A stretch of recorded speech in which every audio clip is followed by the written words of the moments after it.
Muy buenas noches, queridos hermanos, sean todos ustedes bienvenidos a este culto de estudio bíblico. Les invito a abrir sus Biblias en el libro de Jueces. Vamos a leer del capítulo 7, los versos del 1 al 7. Libro de Jueces, capítulo 7, los versos del 1 al 7. Levantándose pues de mañana, Jerobaal, el cual es Gedeón, y todo el pueblo que estaba con él, acamparon junto a la fuente de Arot, y tenía el campamento de los madianitas al norte, más allá del collado de More, en el valle. Y Jehová dijo a Gedeón: el pueblo que está contigo es mucho para que yo entregue a los madianitas en su mano. No sea que se alabe Israel contra mí, diciendo: mi mano me ha salvado. Ahora pues, haz pregonar en oídos del pueblo, diciendo: quien tema y se estremezca, madrugue y devuélvase desde el monte de Galaad. Y se devolvieron los del pueblo 22,000, y quedaron 10,000. Y Jehová dijo a Gedeón: aún es mucho pueblo. Llévalos a las aguas, y allí te los probaré. Y del que yo te diga: vaya este contigo, irá contigo. Mas de cualquiera que yo te diga: este no vaya contigo, el tal no irá. Entonces llevó el pueblo a las aguas, y Jehová dijo a Gedeón: cualquiera que lamiere las aguas con su lengua, como lame el perro, a aquel pondrás aparte. Asimismo, a cualquiera que se doblare sobre sus rodillas para beber. Y el número de los que lamieron, llevando el agua con la mano a su boca, 300 hombres. Y todo el resto del pueblo se dobló sobre sus rodillas para beber las aguas. Entonces Jehová dijo a Gedeón: con estos 300 hombres que lamieron el agua, os salvaré y entregaré a los madianitas en tus manos. Y váyase toda la demás gente, cada uno a su lugar. Oremos. Eterno Dios y buen Padre Celestial, te alabamos y te bendecimos, Señor. Gracias, Padre bendito, porque tú eres nuestro Dios. ¿Cómo no adorarte? ¿Cómo no alabarte? Si tú eres el creador de los cielos y de la tierra. Oh Señor, gracias por tu fidelidad hacia nosotros, que no merecemos nada. Gracias porque en tu voluntad, que es buena, agradable y perfecta, has permitido que estemos reunidos en torno de estos medios virtuales, Señor, para poder aprender más de tu palabra. Te rogamos que tu Santo Espíritu, que mora en cada uno de nosotros, sea la conexión perfecta para que tu palabra corra libremente por nuestro ser, se quede en nuestro corazón y se grabe en nuestra mente para poderla poner por obra. Gracias te damos, Señor, te pedimos tu compañía, lo rogamos en el santo y bendito nombre de nuestro amado Salvador, Cristo Jesús. Amén. Bueno, queridos hermanos, podemos ver aquí en la porción que acabamos de leer, nos detalla la historia de un hombre llamado Gedeón, un hombre el cual el ángel de Jehová lo encuentra en una situación muy especial y ve en él ciertas cosas que lo distinguen de otras personas. Veamos cómo encuentra el ángel de Jehová a Gedeón. Veamos ahí en el capítulo 6 del mismo libro de Jueces, los versos 11 y 12. Y vino el ángel de Jehová y se sentó debajo de la encina que está en Ofra, la cual era de Joás Abieserita, y su hijo Gedeón estaba sacudiendo el trigo en el lagar, miren, para esconderlo de los madianitas. Y el ángel de Jehová se le apareció y le dijo: Jehová está contigo, varón esforzado y valiente. Creo yo que lo menos que pudo haber sentido Gedeón en ese momento, o cómo él se pudo haber sentido en ese momento, era como una persona valiente. Sí, Gedeón posiblemente estaba sacudiendo en el lagar el trigo. ¿Para qué? Para esconderlo, para evitarse problemas. Tenía miedo de que se lo vengan ¿a qué? A robar. En ese tiempo Israel se veía afectado por los madianitas que actuaban como una especie de piratas. Ellos sabían cuando Israel cosechaba el trigo, y como ellos prácticamente se dedicaban pues a una vida displicente, una vida llena de exageraciones, una vida llena de orgías, quizás los madianitas, ellos lo que menos se preocupaban era de sembrar y cosechar, porque ellos decían: ¿para qué lo vamos a hacer si nosotros que tenemos un ejército mucho mayor, que somos personas valerosas para la guerra, podemos invadir y robar? Entonces, los israelitas siempre vivían con ese temor. ¿Por qué? Porque los madianitas en la época de la cosecha se presentaban ¿a qué? A robar absolutamente toda la producción que ellos habían cosechado. Y así lo encuentra el ángel de Jehová a Gedeón. Lo encuentra que escondiendo el trigo. Pero miren que hay algo muy importante. El ángel de Jehová ve a Gedeón de otra forma. Le dice: varón esforzado y valiente. Y miren, le encomienda en este momento la gran responsabilidad de liberar a Israel de la opresión madianita. Entonces, Gedeón lo encontramos ahora en el capítulo 7, acampado junto a la fuente de Jared. Y fíjese, aquí estamos listos ya para empezar a estudiar este capítulo, que tiene algo muy importante que descubrir. Sí, en este capítulo el Señor nos muestra las cualidades de dos tipos de personas. Las cualidades de aquellos que son seguidores y la cualidad de aquellos que son solamente aspirantes. Sí, aspirantes, o se los puede llamar solamente como personas que gustan, digamos así, del Evangelio, oidores, simplemente oidores. Pero hay que diferenciar quiénes son estos dos tipos de personas. ¿Quiénes son los seguidores y quiénes son los aspirantes? Porque esto nos va a calificar a nosotros, sí, a nosotros los creyentes, como tales, o seguidores o aspirantes.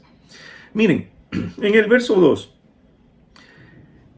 nos cuenta pues aquí que el ejército madianita pues aproximadamente eran de unos 120,000 soldados contra unos 32,000 soldados que eran los que estaban por parte del pueblo israelita.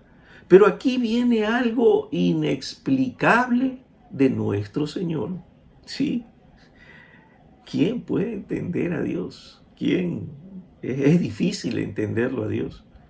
Quizás 32,000 hombres eran suficientes.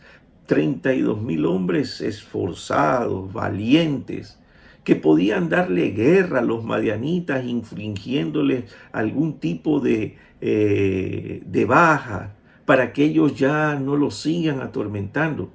Y se podría decir, bueno, aunque una cantidad considerablemente baja, ya 32,000 hombres, bueno, pero podían hacerle guerra, versus 120,000 hombres que estaban en el ejército de Madián. Pero el Señor les dice: el pueblo que tú tienes o el pueblo que está contigo, miren lo que nos dice el verso 2. Jehová dijo a Gedeón, el pueblo que está contigo es mucho para que yo entregue a los madianitas en su mano. Fíjense, sí, es mucho pueblo el que tú tienes para que yo entregue a los madianitas en las manos de los soldados de Israel. Es mucho. Es algo que nos llama la atención. Y es que ¿saben qué, mis queridos hermanos? Dios conoce el corazón, que es lo importante. Conoce el corazón de las personas. Y Él seguramente conocía el corazón de la mayoría de los soldados de Israel. Sabía de que si Dios les entregaba el pueblo en la mano de estos hombres, ellos quizás iban a decir, mi mano, nuestra mano, ha salvado al pueblo de Israel. ¿No les parece algo que muchas veces afecta a los creyentes hoy en día? Sí, el creyente muchas veces no llega a confiar plenamente en el Señor, sino que pide al Señor ciertas cosas, pero ¿en quién confía? Confía en Él mismo. Confía en que es suficientemente fuerte para poder dejar algún tipo de pecado, algún tipo de adicción. Confía de que es suficientemente inteligente para poder tomar cualquier decisión sin consultar con Dios. Confía en que puede llegar a obtener la riqueza de acuerdo a sus propios logros, sin tomar en cuenta que el Señor es el que da a cada uno lo necesario para poder subsistir. Y cuando pasa esto, el hombre, por lo general, el ser humano, sea creyente o sea incrédulo, ¿qué pasa? Se empieza a vanagloriar. Sí, empieza a vanagloriarse y a decir, yo he obtenido, yo he logrado, yo he hecho. Y Dios empieza a quedar de lado. Es por eso que el Señor le dice a Gedeón, es mucho este pueblo, no quiero que pase eso, yo voy a darte las personas que sean necesarias, te voy a decir quiénes serían descalificados, yo te voy a decir a cuántos voy a descalificar y con cuántos vas a poder contar tú. Entonces el Señor empieza a hacer una serie de pruebas de las cuales le dice a Gedeón que tiene que realizarlas con el ejército. Y la primera prueba la vemos en el verso 3.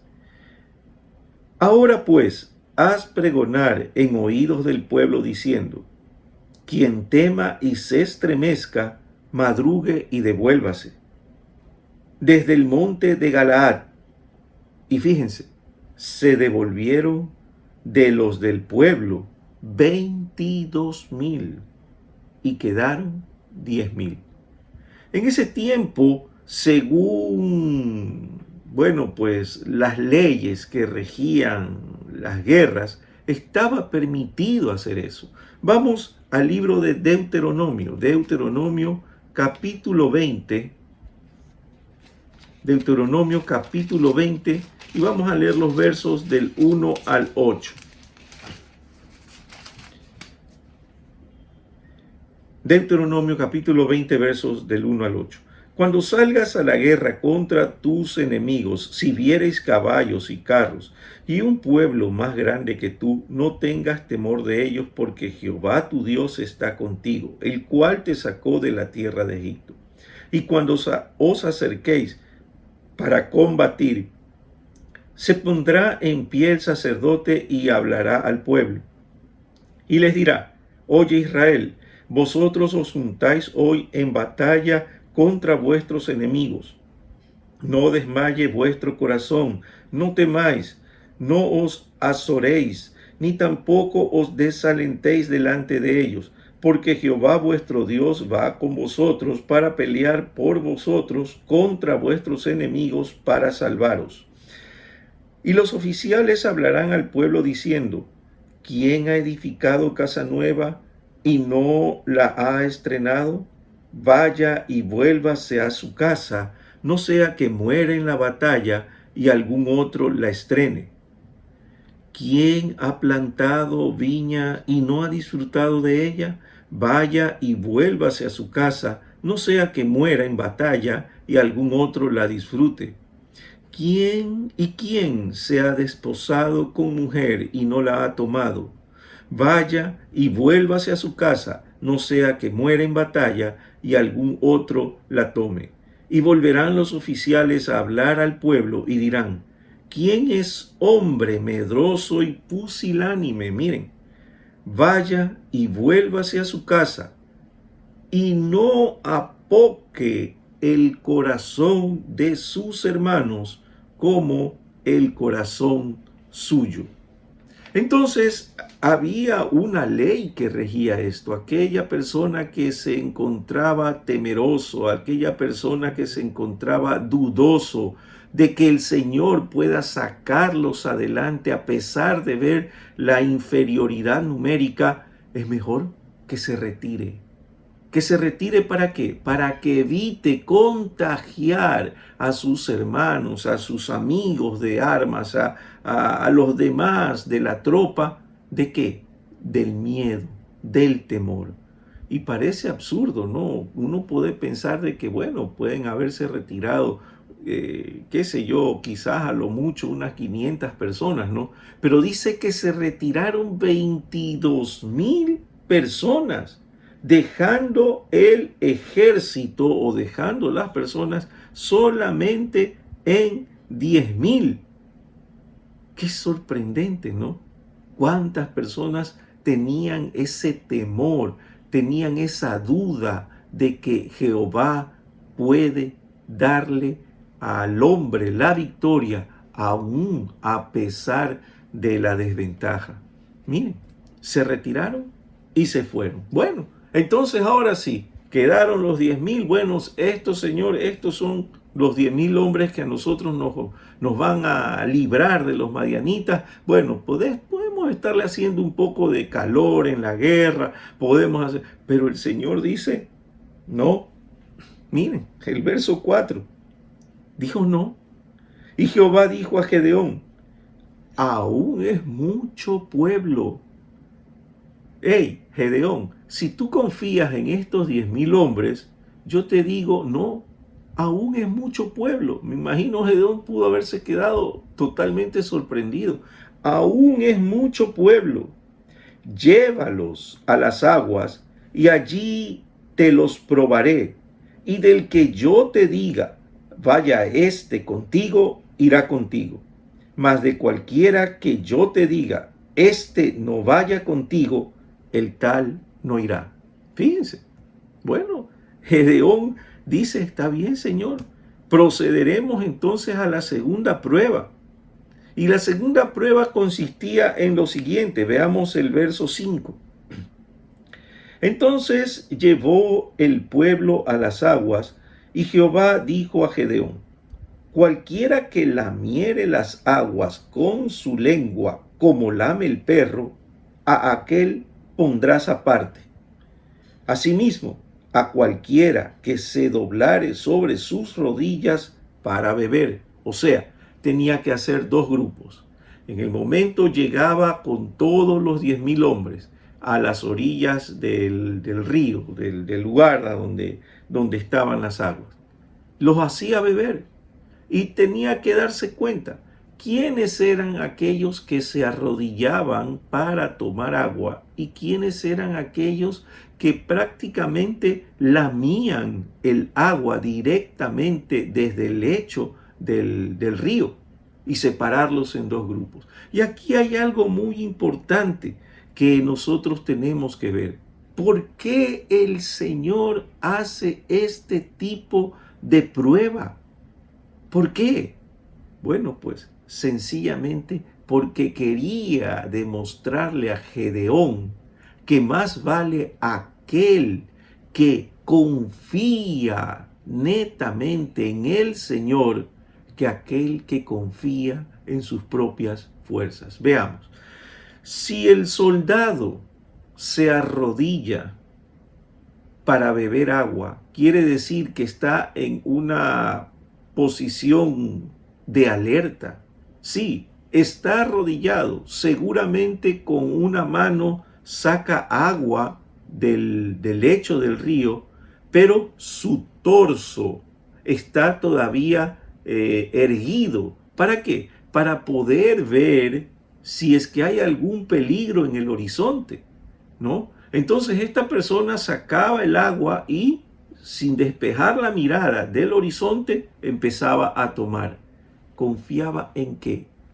En su propia fuerza, en su propia posición de alerta. Fíjense.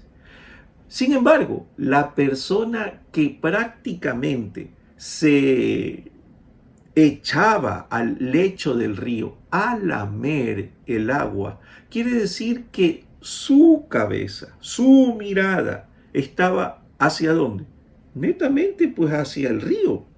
No se puede, inclusive si usted en algún momento quiere hacer este ejercicio, no lo puede hacer con la mirada puesta en el horizonte, con la mirada puesta en este caso en el ejército enemigo. No, tiene que agachar totalmente su cabeza, tomar agua. ¿Y en quién está puesta entonces su confianza? ¿En quién estaba puesta la confianza de los hombres que hicieron este gesto al tomar el agua? Sinceramente, solamente estaba puesta en el Señor. Sí, estaba puesta en el Señor. Ellos confiaban netamente que sea como sea, de cualquier forma, el Señor iba a darle a los madianitas en manos de ellos. Entonces ellos, quizás emulando mucho antes de que inclusive se diera la historia de David con los filisteos, ellos en su interior pudieron haber dicho, bueno, a mí no me importa estar alerta. ¿Por qué? Porque yo vengo a pelear en nombre de Jehová de los ejércitos, quien nos ha entregado a ustedes en nuestras manos. Puede ser el pensamiento que hayan tenido ellos. Entonces confiaban plenamente en el Señor. Bueno, pues entonces ahora sí, ¿cuántos estuvieron descalificados en ese momento de los 10,000 que quedaban? Bueno, pensemos que unos 1,000, pensemos que a lo mucho unos 1,500, pero miren, la cifra es totalmente exorbitante. Las personas que se arrodillaron fueron 9,700 personas de 10,000. Nos deja en buena matemática con un total de ¿qué? De 300 hombres. Ni siquiera llegaba al 10% del ejército que tenía el pueblo de Madián. 300 hombres. Pero ¿saben qué, hermanos? Estos 300 hombres quizás pudieron haber representado, creo yo, unos 300 millones de hombres. ¿Y saben por qué?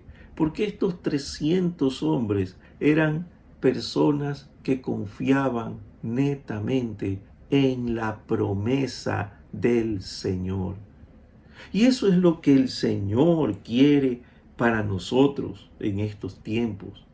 Que dejemos de confiar en nuestro propio esfuerzo, que dejemos de confiar en nuestras propias fuerzas, que dejemos de confiar en nuestro intelecto, que dejemos de confiar en las cosas que nosotros como humanos podemos hacer.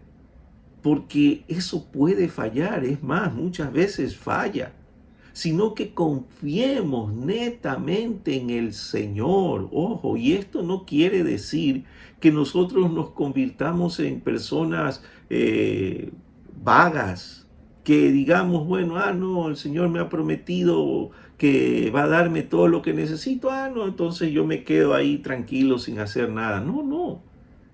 El Señor quiere que nosotros salgamos a la batalla, sí, pero confiados en su promesa.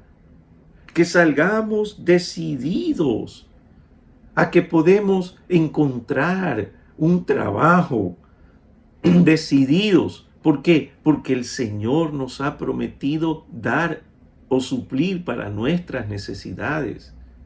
Decididos a que nosotros podemos soportar las críticas, las burlas en nuestro trabajo por ser cristianos. ¿Pero por qué? ¿Porque somos fuertes? No, porque el Señor es nuestra fortaleza. Eso es lo importante. Entonces, miren, Él consagra este ejército de 300 hombres. Un ejército al cual le entrega una misión que está estipulada, detallada en los versículos 6 y 7. Veamos. Y fue el número de los que lamieron, llevando el agua con la mano a su boca, miren, en posición de guardia, en posición de alerta, llevando con su mano desde abajo hasta arriba, sin mirar, sin quitar la mirada del horizonte. Con su boca 300 hombres, y todo el resto del pueblo se dobló sobre sus rodillas para beber las aguas. Todos los demás son los que se doblaron y se alzaron. ¿Para qué? Para beber el agua. Fíjense. Entonces Jehová dijo a Gedeón: con estos 300 hombres que lamieron el agua, os salvaré, y entregaré a los madianitas en tus manos, y váyase toda la demás gente, cada uno para su lugar. Fíjense. Entonces, Dios consagra a las personas que confían en Él, que netamente confían en Él. Y de aquí nosotros debemos sacar algunas lecciones espirituales acerca de quiénes son los que aspiran seguir al Señor y quiénes son los verdaderos seguidores del Señor. Y esas son las lecciones, son mínimo unas 4 lecciones que podemos sacar de esto. Miren, por ejemplo, los aspirantes ponen su confianza ¿en quién? En sí mismos. Esos son los que aspiran. Bueno, sí, yo sí quisiera, pero déjame primero hacer tal cosa, déjame primero hacer esto. Son aquellos que confían en sus propias fuerzas, mientras que los seguidores ponen su confianza entera en el Señor. El ejército de Israel era de 22,000 soldados que tenían problemas de confianza en sí mismos. Sí, ellos no confiaban en su Dios, no confiaban en aquel que había entregado ya a este pueblo de Madián en sus manos, no confiaban.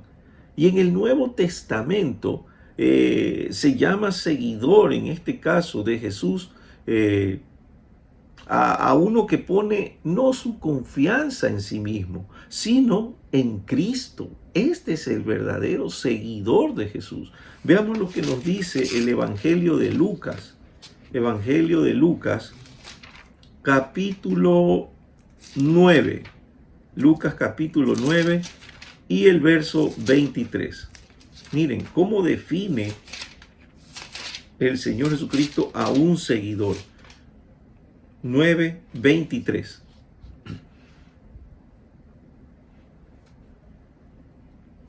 Y decía a todos: si alguno quiere venir en pos de mí, miren, si quiere ser seguidor, niéguese a sí mismo, tome su cruz cada día y sígame. Negarse uno mismo quiere decir ya no confiar en sus propias fuerzas, ya no confiar en su intelecto, ya no confiar en su astucia, ya no confiar en nada de lo que pueda hacer esa persona por él, sino que negarse a sí mismo, tomar su cruz y entonces ahora sí poder seguir al Señor. Así define el Señor Jesucristo a un seguidor. Miren, un ejemplo muy claro de quién era un seguidor se convirtió en Saulo de Tarso, que después fue llamado Pablo. Cuando era Saulo, era una persona que confiaba en su intelecto, en su preparación, en lo que le habían enseñado, confiaba en sus fuerzas, pedía cartas a los sumos sacerdotes para llevar a los cristianos, no solo a la cárcel, sino muchas veces a la muerte. Este era Saulo de Tarso. Sin embargo, cuando ya él se dio cuenta, cuando tuvo esa experiencia con el Señor Jesucristo, en la cual le dice: Saulo, Saulo, ¿por qué me persigues? Yo soy Jesús, a quien tú persigues. Fíjense, ese hombre le dijo solamente esto: ¿qué quieres que yo haga, Señor? O sea, dime lo que tenga que hacer, porque desde este momento ya no voy a confiar en mis fuerzas, ya no voy a confiar en mi intelecto, ya no voy a confiar en lo que yo puedo hacer con mis manos. Desde ahora en adelante voy a confiar en ti. Miren lo que le dice el apóstol Pablo en este versículo tan bello, uno de los preferidos para mí en toda la Escritura, cuando se refiere a los hermanos en Gálatas, a lo que era él. Gálatas 2:20, que inclusive muchos nos lo sabemos quizás hasta de memoria y lo hemos aprendido de la escuela dominical. Miren, Gálatas 2:20, con Cristo estoy juntamente crucificado. Y aquí hay algo especial del crucificarse junto con el Señor Jesucristo. Dice el apóstol Pablo: y ya no vivo yo. Miren, ya no vivo yo, mas vive Cristo en mí. Sí, ya no vivo yo, mas vive Cristo en mí, pero todavía estoy viviendo en el mundo. Y entonces él dice: y lo que ahora vivo en la carne, o sea, mientras estoy aquí en el mundo, ¿lo vivo en qué? ¿En mis fuerzas? No, lo vivo en la fe del Hijo de Dios, el cual, ¿qué hizo por mí? El cual me amó y se entregó a sí mismo por mí. Fíjense. Entonces el apóstol Pablo desde ese momento se convirtió en ¿qué cosa? En un seguidor. Ya no vivía para él, ahora vivía para Cristo.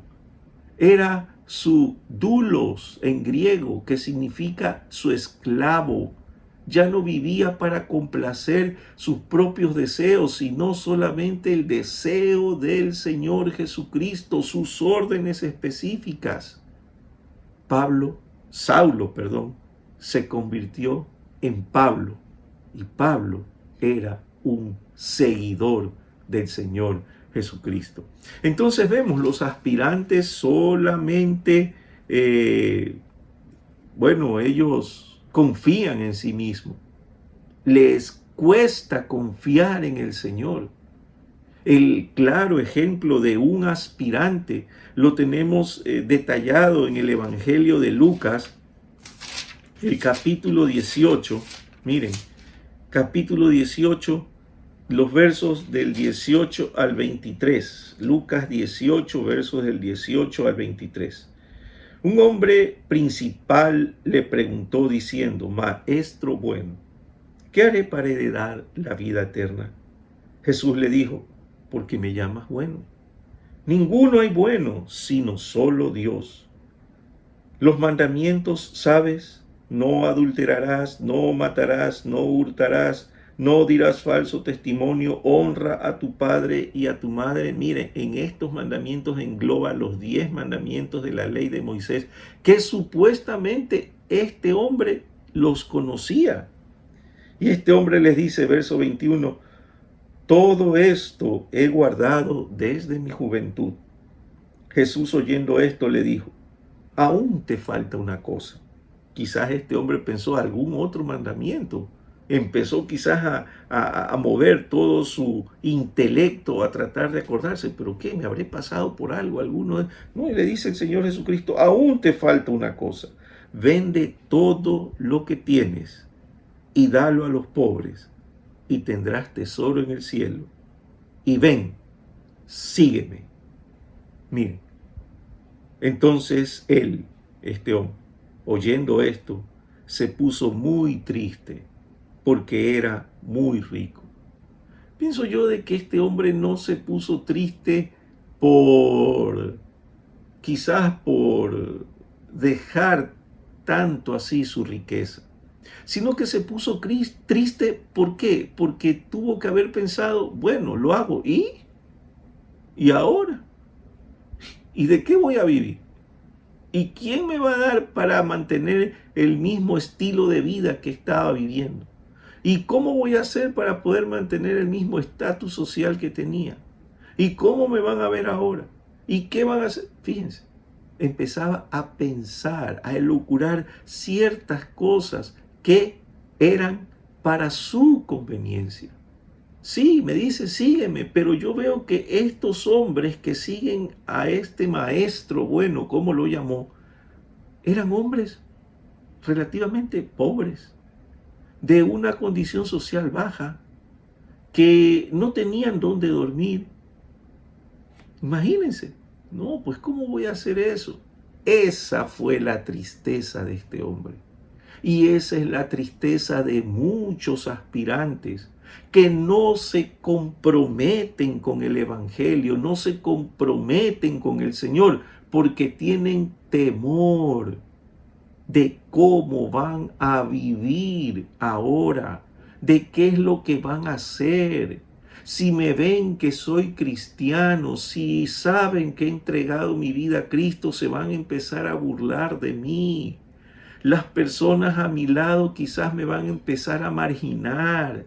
Y ese es el temor que muchas personas tienen y se quedan como aspirantes, solo aspirantes, y no se convierten en seguidores. Y miren, hay un claro ejemplo también en el Evangelio de Lucas de quién es un seguidor. Ahí en el Evangelio de Lucas, el capítulo 5, miren, capítulo 5 del Evangelio de Lucas, los versos 27 y 28. Después de estas cosas salió el Señor Jesucristo y vio a un publicano llamado Leví. Un publicano es lo que hoy diríamos, se podría decir, una persona encargada de cobrar los impuestos, un puesto muy importante, un puesto de mucha honra, un puesto de mucho dinero. Un publicano llamado Leví, sentado al banco de los tributos públicos, y le dijo, sígueme. Nada más. Ni siquiera, a pesar de que el Señor Jesucristo sabía el nombre de él, no lo llamó por su nombre, sino solamente, me imagino yo, ¿no? ¿Cómo haber sido esa mirada penetrante del Señor? Sígueme. Verso 28. Y miren lo importante de esto. Y dejándolo todo, se levantó y le siguió. ¿Qué quiere decir dejándolo todo? Dejándolo todo es, en el momento, deja la mesa con todo lo que quizás hubiese estado recaudado y lo siguió. No le importó si iba a perder dinero, no le importó absolutamente nada. No dijo qué va a pasar conmigo, cómo voy a vivir, no, dejándolo todo, se levantó y lo siguió.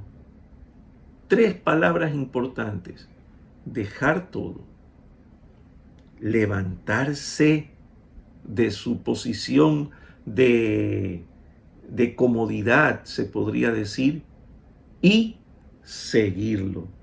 Eso fue lo que hizo este hombre llamado Leví, que después lo conoceríamos como Mateo.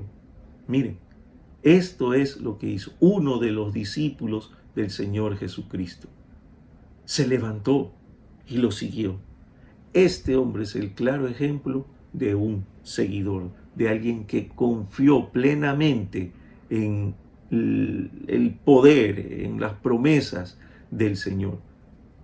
Bueno, ¿qué lección también podemos sacar? Que los aspirantes viven con miedos y temores, mientras que los seguidores viven la vida cristiana con valor y con calma. Sí, los aspirantes tienen miedo, temen en todo momento. No saben en qué momento les vendrá el mal, no saben en qué momento les puede venir alguna calamidad, alguna necesidad, alguna enfermedad.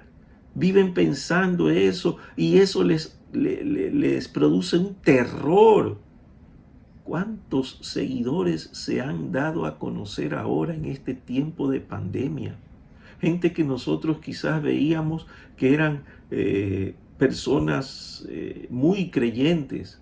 Sin embargo, este tiempo de pandemia ha sacado el temor de su corazón, el terror, y no viven reposada, calmadamente.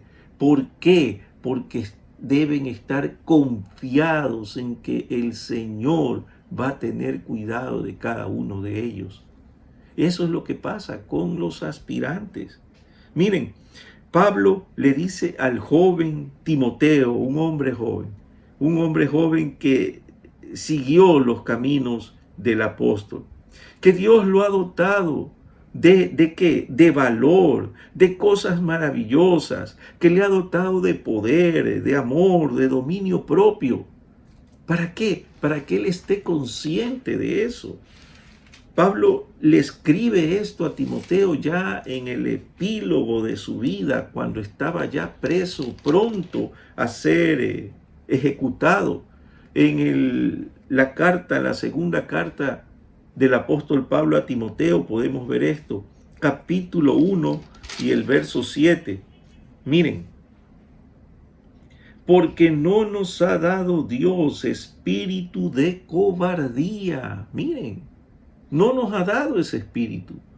El espíritu que tenemos nosotros los creyentes al ser sellados por el Espíritu Santo cuando aceptamos a Jesucristo como nuestro Salvador, no es un espíritu de cobarde, sino un espíritu de poder, de amor, de dominio propio. Es un espíritu de poder. ¿Para qué? Para confiar en el poder de nuestro Señor. No es un espíritu de poder para nosotros enaltecernos y decir, yo hago todo lo que quiero porque tengo el poder del Señor. No es eso. Es un espíritu de poder, ¿para qué? Para confiar en el poder de nuestro Señor. Es un espíritu de amor, ¿para qué? Para amar al que nos hace mal. Y un espíritu de dominio propio, ¿para qué? Para poder dominar nuestra carne. Entonces ese es el espíritu que tenemos nosotros, los que somos sellados, los seguidores, tenemos ese espíritu. Aquellos que no tienen ese espíritu, aquellos que no tienen amor para perdonar a los que los ofenden, aquellos que no tienen dominio propio, aquellos que se acobardan por cualquier situación que puedan estar pasando, son solamente aspirantes, así como lo oyen, queridos hermanos, aspirantes.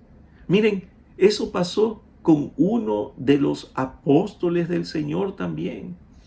Y Pablo lo hace caer en cuenta de ese error. En la carta a los Gálatas, el capítulo 2. Veamos lo que nos dice. Carta a los Gálatas, capítulo 2 y los versos 11 y 12. 11 y 12. Pero cuando Pedro vino a Antioquía, le resistí cara a cara, o sea, lo enfrenté cara a cara con el error que estaba cometiendo, porque era de condenar. Pues antes que viniesen algunos de parte de Jacobo, o sea, de la iglesia de Jerusalén, los judíos, los que venían de parte de la iglesia principal, del templo principal de Jerusalén. Antes de eso, Pedro comía con los gentiles, sí, departía con los demás, con todas estas personas, griegos, gentiles, que habían sido perdonados por el Señor Jesucristo. Pero después que vinieron, se retraía y se apartaba. O sea, cuando ellos vinieron, cuando vinieron los de Jerusalén, los del templo, ¿qué hizo Pedro? Empezó a retraerse. Sí, ¿cómo estás, querido Pedro? Ah, hola. Fíjense, con frialdad. Se retraía y se apartaba porque tenía miedo de los de la circuncisión. Tenía miedo de qué iban a decir de él sus hermanos del templo. ¿Qué iban a decir de él? Pedro, ¿por qué te juntas con ellos? Es verdad que sí, fueron salvos, pero acuérdate que ellos igual son griegos. ¿Por qué te juntas con esa gente? Tenía miedo, miedo del qué dirán. Y este miedo muchas veces lo tiene también el cristiano hoy en día. No quiere identificarse como seguidor de Cristo. ¿Por qué? Porque tiene miedo de qué? De las críticas. Tiene miedo de qué? De la burla. Tiene miedo de qué? De perder amistades. Tiene miedo de qué? De la soledad. Tiene miedo de tantas cosas. Pero ¿por qué tiene miedo de la soledad? Si a él lo llena la presencia de Cristo, no debe tener miedo de que lo dejen solo. Sin embargo, el hombre piensa así. Aquel que es un aspirante piensa de esta forma. No quiere dejar absolutamente todo lo del mundo. Sí, quiere seguir participando, más que sea un poco. Que lo tomen en cuenta. Más que sea que le digan, ven, te voy a invitar a mi fiesta, para la otra persona poder decir, no, tú sabes que yo no voy a ese tipo de reuniones. Eso es lo que quieren. Pero no quieren que los dejen de tomar en cuenta totalmente. Se sienten solos cuando están llenos de la presencia de Cristo. Deberían estar llenos de la presencia de Cristo. Así es.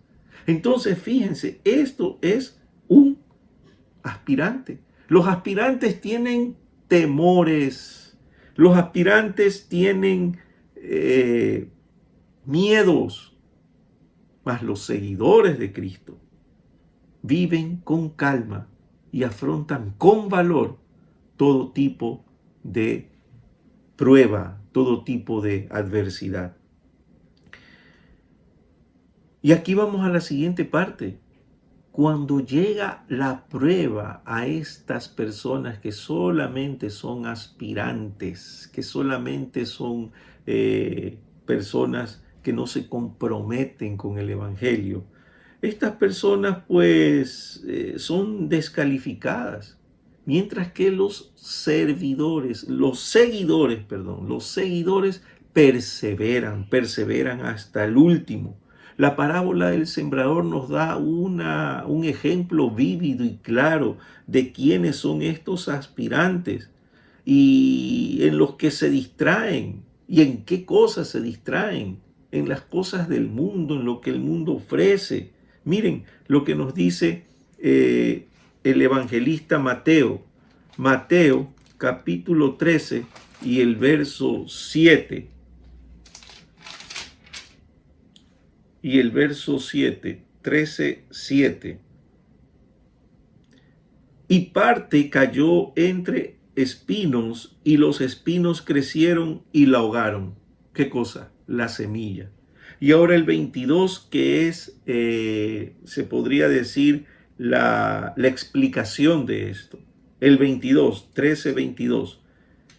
El que fue sembrado entre espinos, este es el que oye la palabra. Sí, oye la palabra, le gusta, bueno, comparte ciertas cosas con ella, pero el afán de este siglo y el engaño de las riquezas ahogan la palabra y se hace infructuosa. Los espinos ahogan esta semilla y no la dejan crecer. Aquel que es un aspirante solamente puede ver esto, puede ver el hecho de querer dejar en el momento que viene la prueba, dejar de lado todo botado, ya no quiere seguir adelante. Mientras tanto, el seguidor persevera hasta el final, que fue el ejemplo que nos dejó el apóstol Pablo. Veamos lo que nos dice en la carta a los Filipenses, el capítulo 3, los versos del 12 al 14.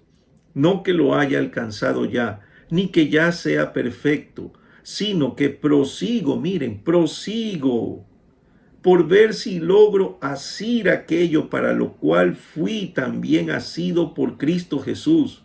Hermanos, ahora se refiere él, yo mismo no pretendo haberlo ya alcanzado, pero una cosa hago, olvidando ciertamente lo que queda atrás y extendiéndome a lo que está adelante, prosigo a la meta, al premio del supremo llamamiento de Dios en Cristo Jesús.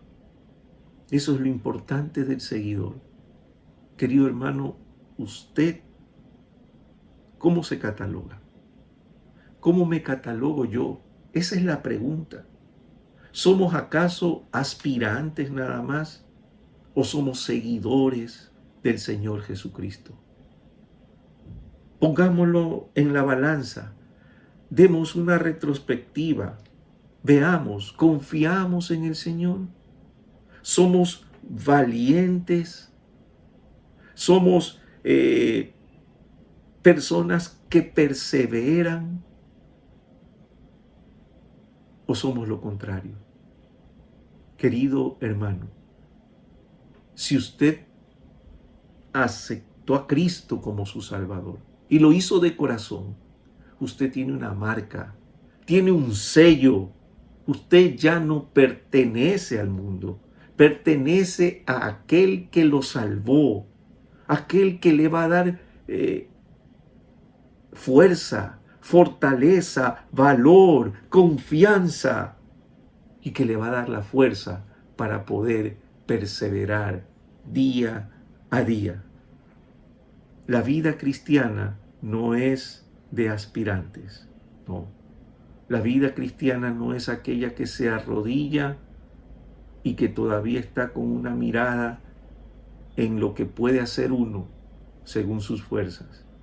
La vida cristiana es aquella que deja todo en las manos del Señor, confiando en que Él va a poder dirigir nuestra vida, en que Él nos va a poder brindar todo lo que necesitamos y que nos va a dar la suficiente fuerza para poder vivir en santidad delante de Él. Deje lo pasado atrás. Proyéctese adelante, al futuro. Como dice el apóstol Pablo, deje lo que está atrás, déjelo. Extiéndase a lo que está delante, prosiga hacia la meta. Sí, la meta que es el premio del supremo llamamiento de Dios en Cristo Jesús. Proyéctese al futuro confiando netamente en el Señor y en el poder de su fuerza. Amén. Oremos. Soberano Dios y buen Padre Celestial, te damos las gracias, Señor, por tu bondad y tu misericordia. Gracias, Señor, por que nos has enseñado en esta noche que nosotros no debemos ser solamente aspirantes, personas a las cuales nos gusta el Evangelio, personas que simpatizamos con el Evangelio, sino que tenemos que ser seguidores. Ayúdanos, Señor, ayúdanos, tú conoces nuestro corazón.